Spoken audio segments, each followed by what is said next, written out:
Today, I am thrilled to speak with Robert Rolih, an internationally acclaimed author, speaker, and investment strategist. Robert's best-selling book, The $1 Million Decision, exposes the truths of the financial industry and offers readers invaluable advice on how to protect and grow their wealth. Having started from humble beginnings in a small village in Slovenia, Robert has risen to become a trusted authority in the investment world. Robert, it's lovely to meet you. Yeah, hi. It's great to be here. So I hope that I can give some value to all the listeners. Well, I'm sure you will. Robert, can you maybe start by sharing your journey from Slovenia to becoming an investment expert? Yeah, it's quite an interesting story. When I was young, a teenager, I was born in a very small backwater village in Slovenia. And Slovenia is, of course, a very small country, only 2 million population. But when I was growing up, even though we didn't have money at home, my parents were blue-collar workers, I always dreamt about a better life, becoming wealthy, becoming someone. And when I was a student, I started my own company. And after like 5 years of hard work, this company started to produce quite a lot of profits, And at that time, of course, I was totally financially illiterate. And I knew that I should invest a part of the money that I'm making, but I didn't know how. So I trusted financial advisors, bankers, and other players in the financial industry. And after years and years and years of investing with them, I realized that basically most of my money was gone. And that was a wake-up call. I was totally devastated at that time. And I made a decision that I need to take financial matters into my own hands, that I cannot trust financial advisors, bankers, and all these gurus that are in this niche. So I started to dig deeper into what is happening behind the scenes of the financial industry. And I learned, I read more than 300 books. I went to all the best workshops. And especially I talked with a lot of financial industry insiders. And after a couple of years of doing that, I realized that unfortunately, the financial industry is not on our side when it comes to investing. That this game is rigged, and if you don't know the right details, these people will basically rob you in plain sight. So yeah, that is why I later I found out that of course most people have the same problems as I had. They trust financial advisors and other players in the financial industry. And of course, they are losing money without even knowing it. So that is why I decided to start to share my knowledge to help people avoid making the same mistakes that I did in my career. In terms of the financial industry, is it a case of when you work with a financial advisor, in your experience, that they are perhaps more interested in the commissions they will earn as opposed to giving advice that will be of use to the person asking those questions? Yeah, that's one of the main reasons why most people underperform the markets or even lose their money when investing, because a lot of players, not all of them, but a lot of the players in the financial industry, their interests are not aligned with your interests.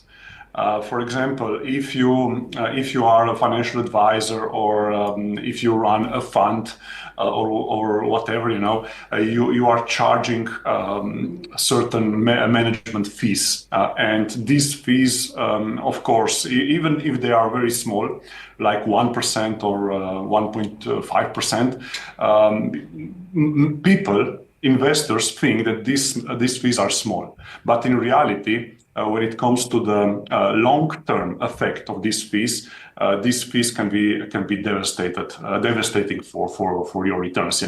So just by lowering these fees when investing, you can accumulate 2, 3, 4, 5 times more money over the long run compared to paying these fees. It's fascinating, isn't it, that for many years, people have either been scared of investing, or whether they have invested, maybe they've not invested in perhaps the wisest way. What for you was that breakthrough moment where you thought, aha, I now know that this system is rigged against the everyday person? Yeah, that was maybe uh, the most what hit me the most was that basically when I'm a long-term investor, and everything that I teach is long-term, but there is a whole industry of short-term trading, short-term investing, day trading, swing trading, and so on. And basically, when you go into the details, when you look behind the scenes of that, you see that only brokers and people who are running these courses are making money when it comes to short-term trading. So this is really something that I experienced firsthand, because I was there. I was learning about short-term trading also and so on at one point in my career, and I visited the best courses and so on. And me and all of my fellow students there, nobody was making money. And when you realize that, and when you dig deeper and you see that basically this whole industry is totally rigged, then you know that it's a losing game. It's a game that you cannot win when it comes to short-term trading. So that is why I'm only doing long-term investing now, and very successfully.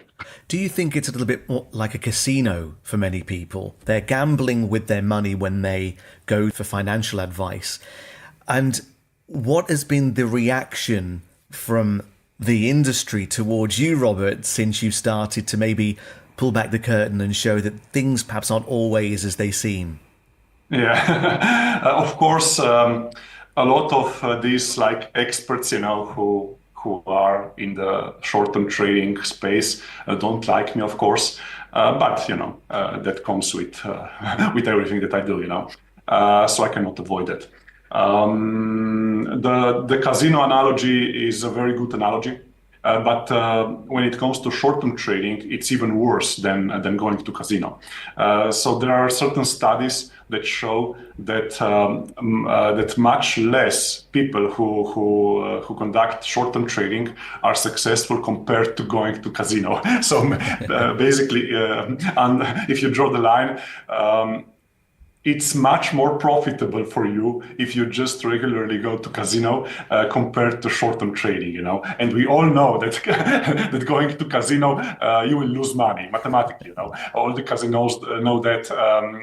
The CEOs of all the casinos, they will tell you there is no way that you will make money going to casino. So, but in the short-term trading space, it's even worse. Well, The $1 Million Decision is an amazing resource, an incredible book, and thank you for your time today to take us maybe into the book a little bit. For anybody who's not maybe read a copy yet, but you really should, particularly if you want to look after your money. But what should new investors do when they start their journey, Robert? What are the foundational steps that you think that everybody should take?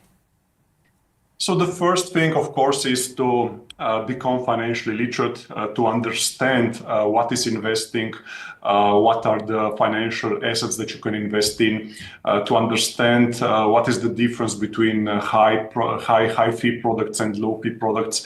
Let me just give you an example here. Mutual funds or a lot of pension plans, they have high fees, compared to ETFs or index funds, which are low fee investing product. You are in both cases you are investing in big baskets of stocks, in global stocks, but you can choose. Will you pay small fees for that? And you will keep most of the returns, or will you pay high fees for that, and the financial industry will take most of the returns? So in the book, this is the main message of the book. If you lower the fees for your investments, you can make much more money. It's an incredible resource, as I say, and for anybody who's not read it yet, it really is worth picking up and just absorbing the great insights that Robert has shared. What are the most common investment misconceptions that you encounter frequently, Robert? What would you say they are? Well, definitely things about commissions and fees and short-term trading, like I already mentioned. But then there are, a lot of also people fall for a lot of scams. They trust wrong people. They open accounts with brokers that are not really there. There are a lot of criminal organizations, big criminal organizations, and their only business is scamming people. So there are a lot of brokers where you can open an account. They tell you, oh, we will trade with your money, we will give you great profits, and they even show you, when you're logging into your accounts, you see these huge profits and so on, but the money is not really there. This is all just virtual. And behind the scenes, they already stole your money. And then when you want to withdraw that money, they will tell you, oh, there are some problems, and you need to deposit some more money in order to withdraw your existing money. And of course, they will still also that money from you, and so on. So there are a lot of scams like this, also in the crypto space, for example. When it comes to crypto, there are even more scams where there are all these meme coins and small tokens, and this investing field is basically filled with all scams and such things. So as an investor, you need to stay away from this. You need to only invest through regulated big brokers that are very safe, and even if they go out of business, nothing happens to your holdings because they have your holdings in separate accounts. If you are investing in crypto, you should only use big and reputable exchanges like Kraken, Coinbase, and similar. So you need to stay safe in this area, because if you lose, let's say, £10,000 by falling, for one of these scams, this is not just £10,000. If you have invested these £10,000 into, for example, ETFs, you would double your money in like 5 to 7 years. And then double it again in additional 5 to 7 years. So this is the thing, you don't only lose the 10,000, but you lose also all the future profits that you could have, by being scammed.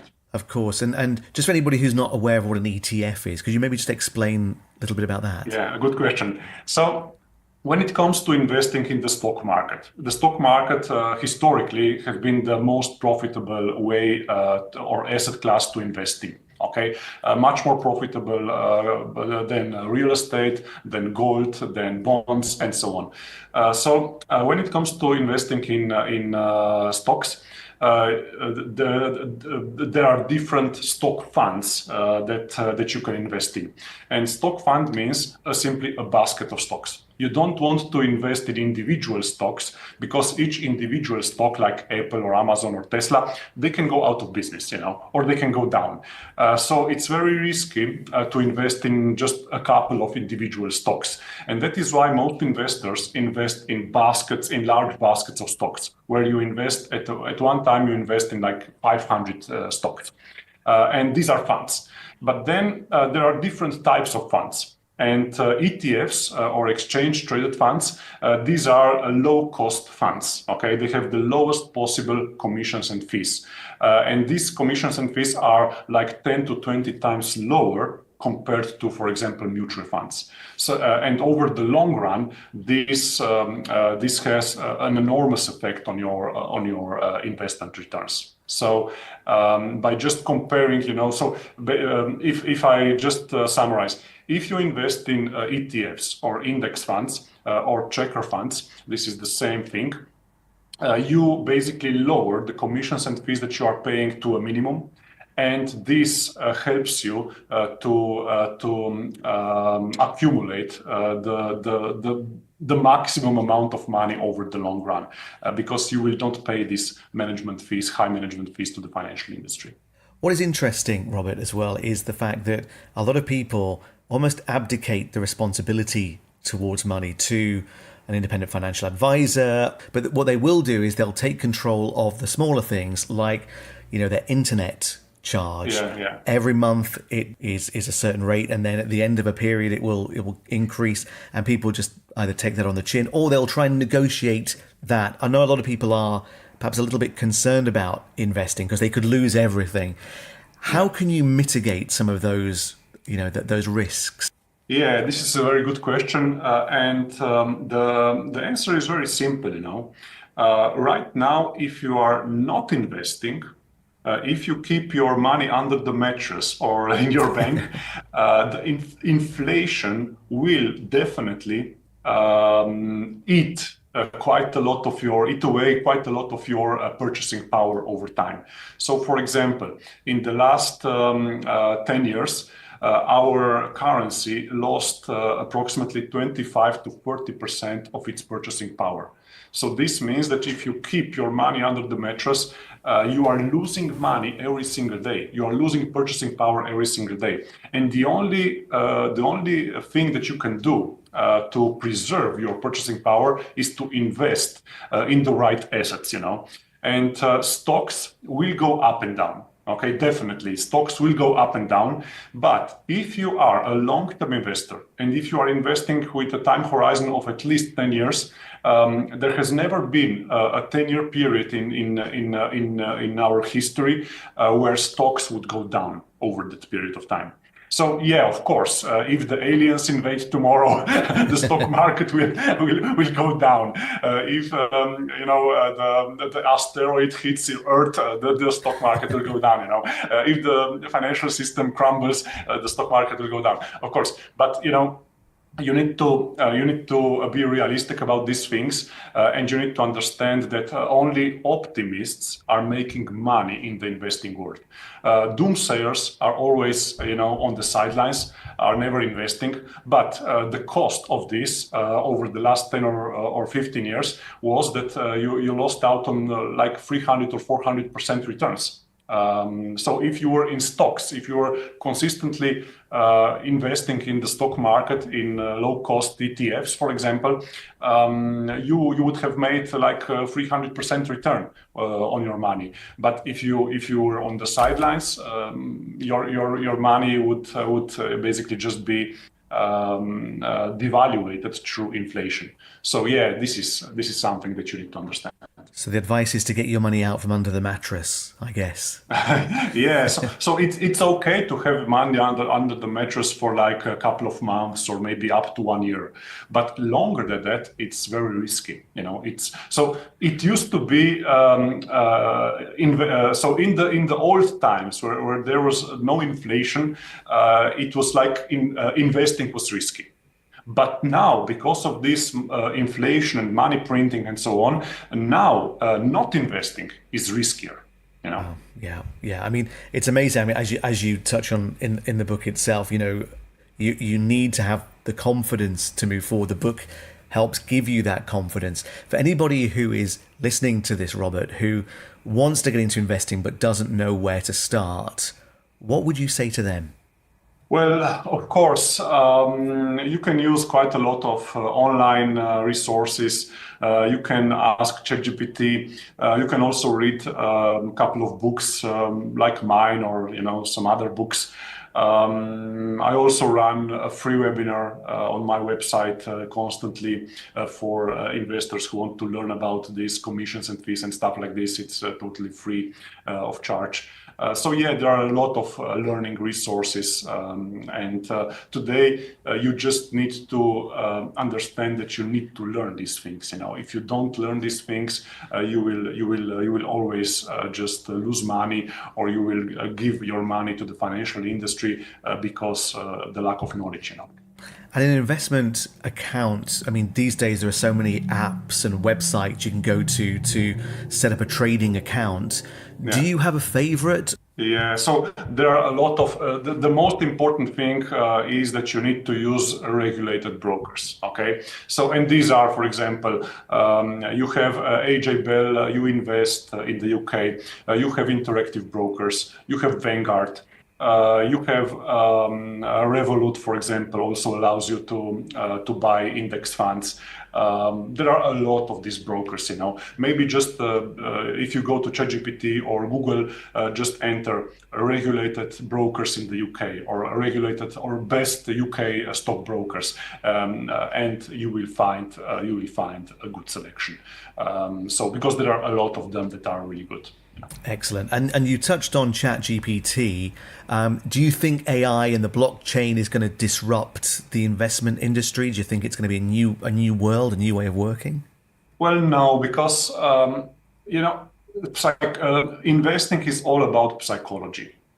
And even though people know that they shouldn't trade in the short run, even though they know that they should not sell when there is a market panic, they do it, you know. So it's a psychological game, you know. It's a game where the people who have the right psychology, they win.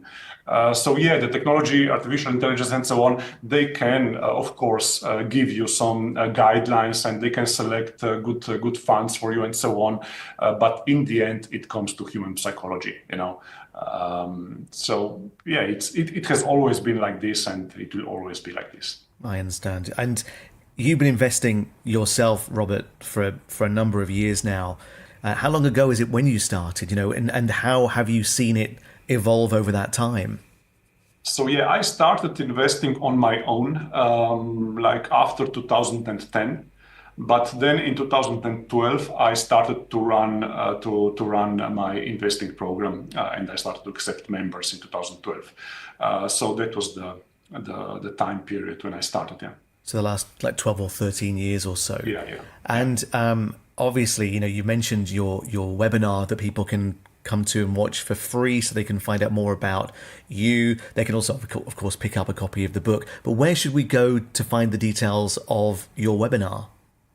Yeah, so it's robertrolih.com. So my name and surname together.com, and you will see, you know, right at the top there will be like a free webinar and so on. And also I have a very good blog. There are a lot of free articles, really, you know, interesting ones. You do share a lot of resources, Robert. The book itself is incredible. It comes with my highest recommendation. I must join your webinar to take a look at the webinar as well. Yeah. But no, that's great. And just for anybody who is listening to this who would like to find out more, Robert's name, do you want to spell it out for us, Robert, just so anybody can come along to your website? Yeah, so it's Robert and then Rolih. So yeah, it's a difficult surname to to spell, but it's Rolih. Perfect. And that's robertrolih.com. Yeah. Perfect. Robert, thank you so much for your time today. I could speak to you for many hours, but really appreciate this little snapshot, this little behind the scenes look at why people should be investing. And as I say, The $1 Million Decision, perhaps one of the best financial books, in my opinion, that I've read, you know, in the last few years. So thank you for sharing all your thoughts and all your insights with us. Really appreciate it. Yeah, thank you for inviting me. I hope that I managed to get to give you some good information, and I wish you a lot of great returns in the future. Bye.